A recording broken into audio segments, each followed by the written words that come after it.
Olá! Seja muito bem-vindo, muito bem-vinda ao nosso encontro, cujo tema é a criminologia.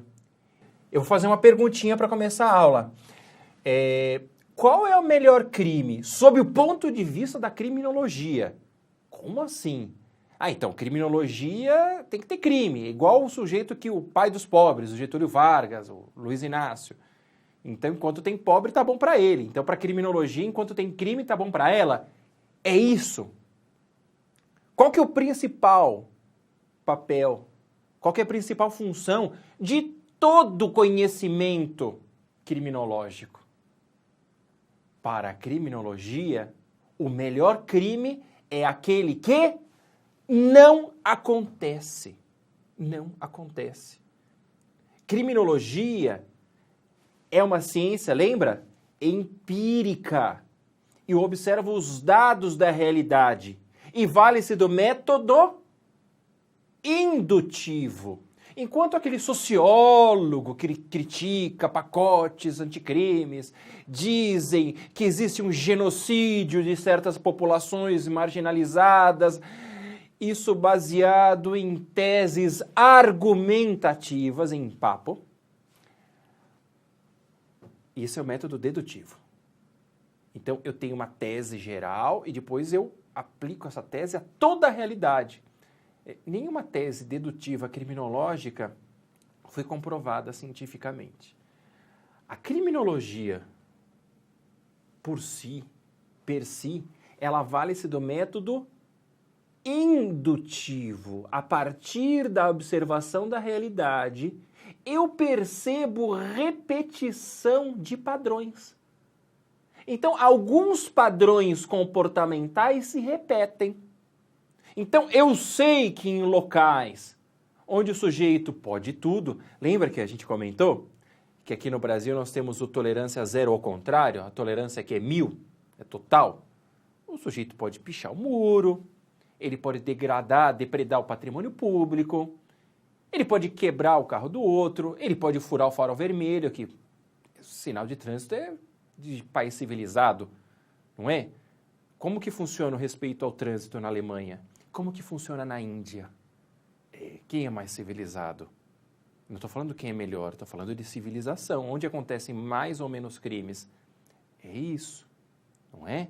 Então, nesse ambiente de abandono, que indica a ausência de coesão social, ou seja, uma pessoa não respeita o direito da outra, esse sujeito começa com pequenos delitos e nada acontece. Quebrei um vidro, nada aconteceu. Furtei uma coisa pequena, nada aconteceu. No trânsito, parece um chimpanzé motorizado, nada acontece. Agora eu vejo aquela menina bonita, que eu tô afim dela, mas ela não me dá bola, e agora eu quero relação sexual com ela, mesmo que ela não queira. Eu vou coagi-la, mediante violência ou grave ameaça, estupro. Então, locais ali onde existe esse distúrbio social, essa depredação, má iluminação, pouco policiamento, o que acontece com as mulheres no período noturno? Elas são vítimas de violência sexual. Isso acontece em locais como descrito em São Paulo, em Recife, em Cuiabá, em Porto Alegre. Então, em que pese a variação étnica, variação cultural, eu observo aqui, de maneira indutiva, a repetição de um padrão comportamental. Acontece em outros países? Acontecia em Nova York, até a tolerância zero. Acontece em Lagos, acontece em Caracas. Sim. Então, esse é o aprendizado que a criminologia nos dá. Então, a partir desse aprendizado, a partir dos erros do passado, eu posso traçar um presente melhor. Se eu fizer a pior das barragens para segurar rejeitos de mineração, não observar essas barragens e, pior, permitir que pessoas morem, pessoas frequentem refeitório na rota de inundação da lama. Eu sei que aquele ali vai explodir, vai. O que eu faço? Eu permito que as pessoas fiquem lá. Deixo as pessoas. Explodiu uma vez. O que era para acontecer? Esse tipo de barragem não pode mais existir. E as pessoas, e a gente já tem conhecimento, a gente tem a simulação por computador, que moram na rota por onde o mar de lama vai se espalhar, precisam ser retiradas desse local. Pega alguns bilhões do lucro da mineradora e realoca essas pessoas em um local decente. O que nós fizemos? Em Mariana, aprendemos. E como um país, aí eu posso tecnicamente usar a palavra idiota. Um país idiotas, não tivemos o conhecimento criminológico para deixar que isso se repetisse em Brumadinho, agora com muito mais mortes. A criminologia nos ensinou alguma coisa? Deveria ter ensinado. Tomara que agora tenhamos aprendido. Então, uma das finalidades práticas da criminologia é de sustentar cientificamente políticas criminais. É muito fácil ter uma política criminal baseada em demagogia, em discurso, em blá blá blá. Não tivemos aí um governo muito que se arrogava, né, de paladino da justiça? O que aconteceu com a corrupção e o que aconteceu com a violência urbana? Antes de, né, ter aquele ataque histérico político-partidário, vamos aos dados criminológicos? Nunca houve um caso de corrupção cujos valores atingiram esse patamar na história da humanidade. Nunca os índices de homicídio foram tão altos no Brasil. Isso é criminologia. E você, delegado, delegada de polícia, terá uma função técnica. Você não foi eleito pelo partido A, B ou C. Você passa em concurso. Tá ok? Então, a partir desses dados, é possível, até por meio das polícias judiciárias, das polícias civis e da Polícia Federal, propor programas de prevenção ao delito ou prevenção criminal. O que é prevenção ao delito ou prevenção criminal? Trata-se do conjunto de ações que visam evitar a ocorrência de crimes. Conjunto de ações que visam evitar a ocorrência de crimes. Como é que eu vou evitar a ocorrência de crimes? Eu vou trazer uma bola de cristal? Eu não preciso de bola de cristal.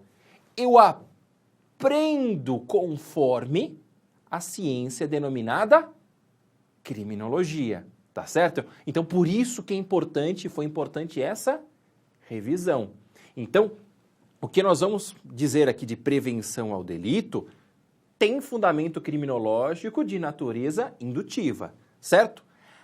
A prevenção criminal, né, de início, ela divide-se em duas espécies. Vamos dar uma olhada? Então, a prevenção criminal aqui, ó, ela pode ser indireta ou direta. O que seria essa indireta? Indireta seria aquela que abrange, aquela que age nas causas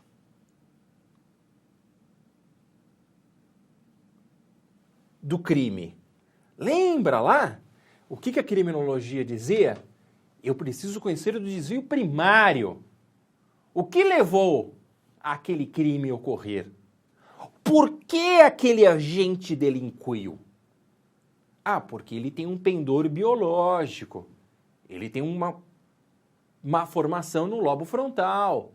Ele tem uma produção de testosterona exagerada. Ele fica tomando suplemento, né? Fica tomando bomba para ir na academia, que é testosterona sintética. E toma testosterona sintética, você fica com índice de testosterona de um gorila. E age como tal.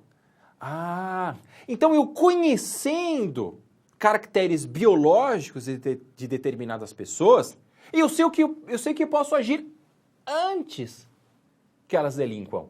Então, um sujeito ele tem esquizofrenia paranoide. Ele precisa ser tratado por vezes, ele precisa até de um tratamento bastante robusto, até com internação. Por quê? Porque quando ele se vê no momento de paranoia, ele torna-se agressivo. Isso é o prognóstico dessa doença. Então, essas pessoas precisam ter atenção especial antes que elas cometam um fato descrito como crime. O que eu preciso? Como é que eu preciso agir nesse sujeito antes que ele cometa um crime? Tá certo? Verificação da sua personalidade, né? Políticas ali para evitar a reincidência. Então, o que gera a reincidência? A falta de aceitação social, a ausência, né, de uma política de emprego, a ausência de controle. Olha, você está saindo aqui do regime aberto, mas você será fiscalizado efetivamente.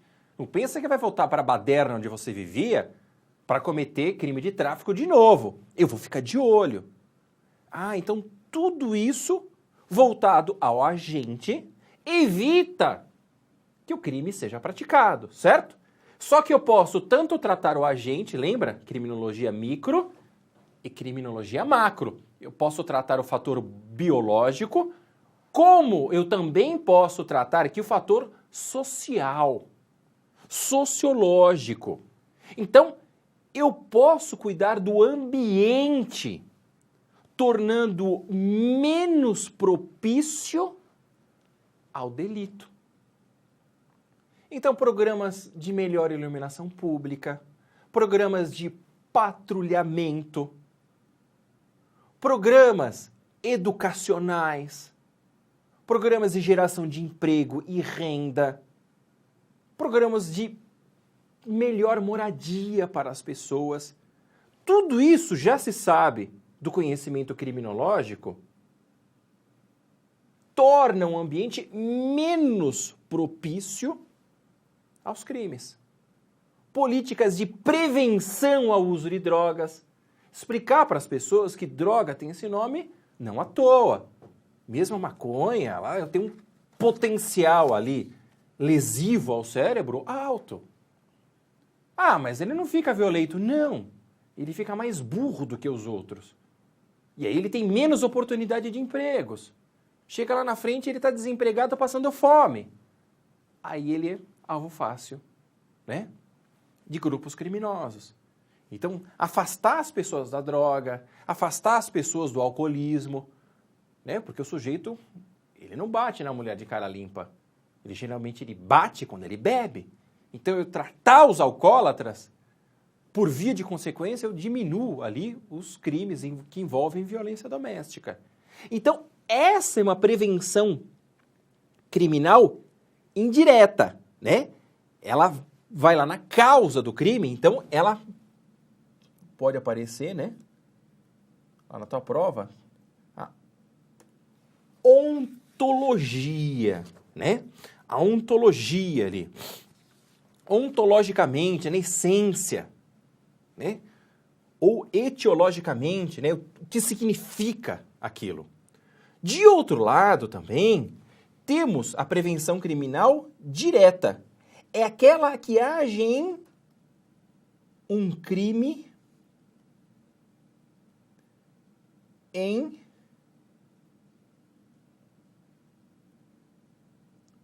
formação.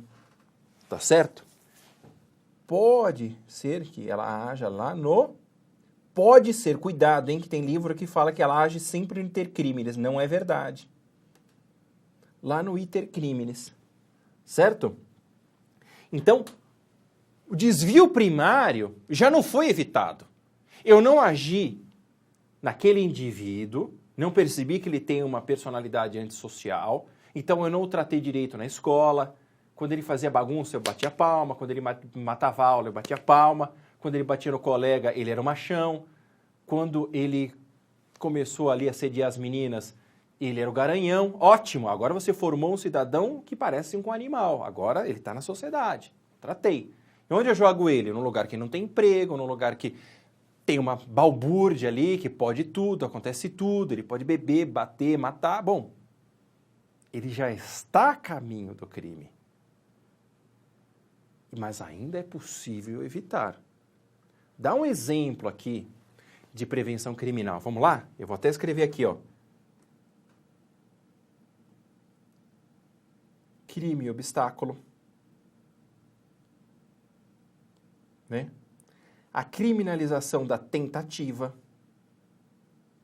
Aí sim eu posso falar do entre crimes. Tá certo? Então, quando o sujeito já pode ser punido, quando, em meio aos atos executórios ou ao final dos atos executórios, ele não alcança a consumação por circunstâncias alheias à sua vontade, já é uma prevenção criminal direta.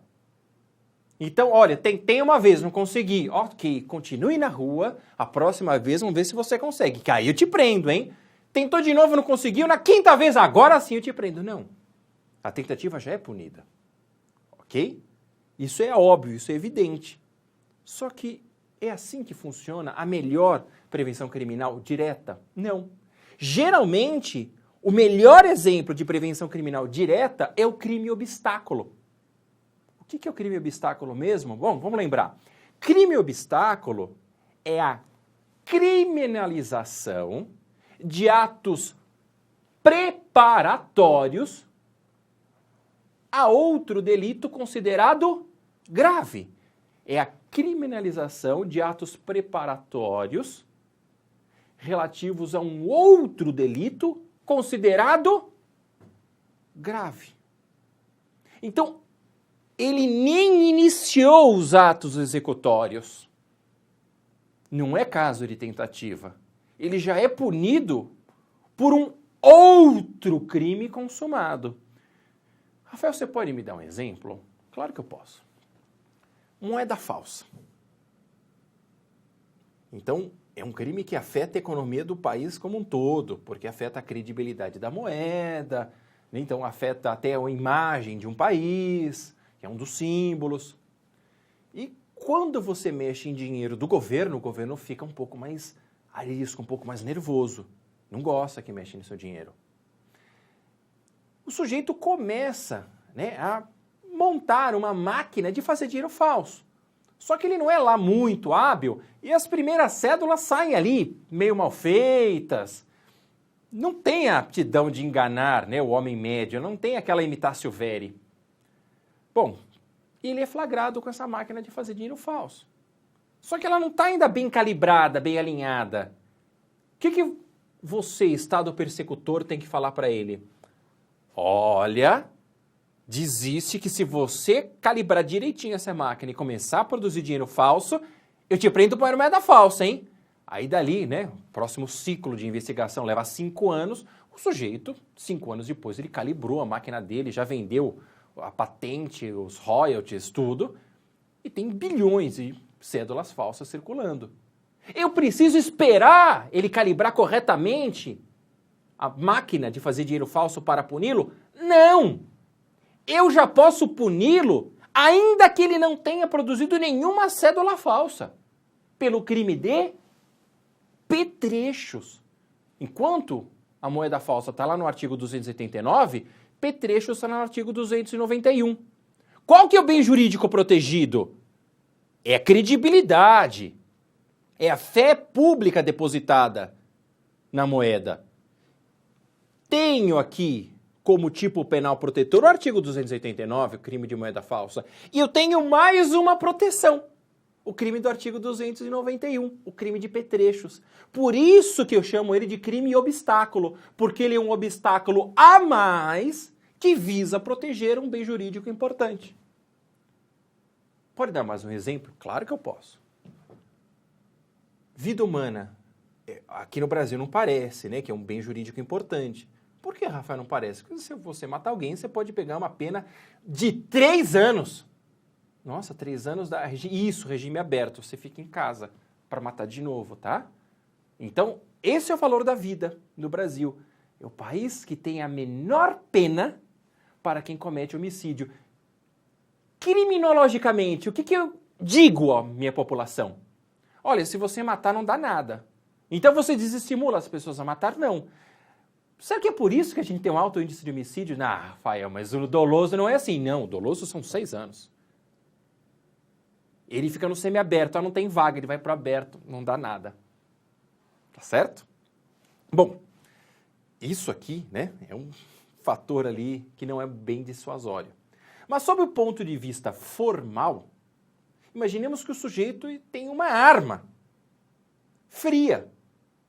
Uma arma sem registro, ele não tem porte, tem numeração raspada.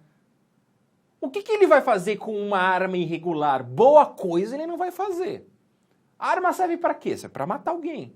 E eu preciso esperar, o que ele vai fazer com essa arma? Será que ele vai matar alguém? Ele vai matar o desafeto dele? Vamos ficar andando, né, nós da polícia, cercando o sujeito, que a hora que ele tentar matar, a gente abate o sujeito. Eu preciso esperar ele fazer algo de mal com essa arma, como um homicídio, como um latrocínio. A arma não tem fator vulnerante contra a vida? Tem. Eu preciso esperar o latrocínio acontecer, ou ser tentado, o homicídio acontecer ou ser tentado? Não. Eu já posso prendê-lo por posse ou porte ilegal de arma. Se a arma é regular, o Estado, a sociedade verificou que aquela pessoa tem condição de portar aquela arma e eu sei quem é a pessoa. Então, mesmo no caso de cometimento de um crime, a autoria fica bem mais fácil de ser revelada. Então, o sujeito que tem uma arma fria já tem más intenções. O crime de posse ou porte ilegal de arma é um crime obstáculo. Prevenção criminal direta. Direta. Tolerância zero. Não é também uma prevenção criminal direta? É. Então o sujeito pula a catraca do metrô, ele picha a parede. E esse ambiente aí de libertinagem, isso é óbvio em seres humanos, né? Nós temos lá o behaviorismo. Não o desestimula. Não indica a ele que existem freios ao seu comportamento. Onde o ser humano não tinha freios no comportamento? Quando ele vivia na selva. Era bom viver na selva? Quem quer? Ninguém, né? Então, a política de tolerância zero é uma prevenção criminal já direta. Direta. Tá certo? Punir pequenos delitos, já é direta. Ela é bem aplicável ali em locais ali que já enfrentam índices de criminalidade vultosos. Tranquilo? Vamos lá. Continuando aqui, nós temos uma outra classificação. Outra classificação aqui para a prevenção criminal. Ela se triparte, então cuidado, hein? Ó, primeiro, aqui, ó, nós temos a direta e a indireta. Então, cuidado com isso aqui. A indireta são as causas do crime, né? O desvio primário. Então, são aquelas políticas ali, né? Muito mais genéricas, de remédio. A direta não. O crime já está em vias de acontecer. Em vias de acontecer. Aqui é diferente. Aqui é muito mais uma questão, né, de foco, de enfoque, né, e de tamanho mesmo, de dimensão. A prevenção criminal pode ser primária, secundária ou terciária. O tema é um pouco longo, temos pouquíssimos minutos e é melhor, né, que a gente o observe por completo no próximo encontro. Bons estudos e até lá!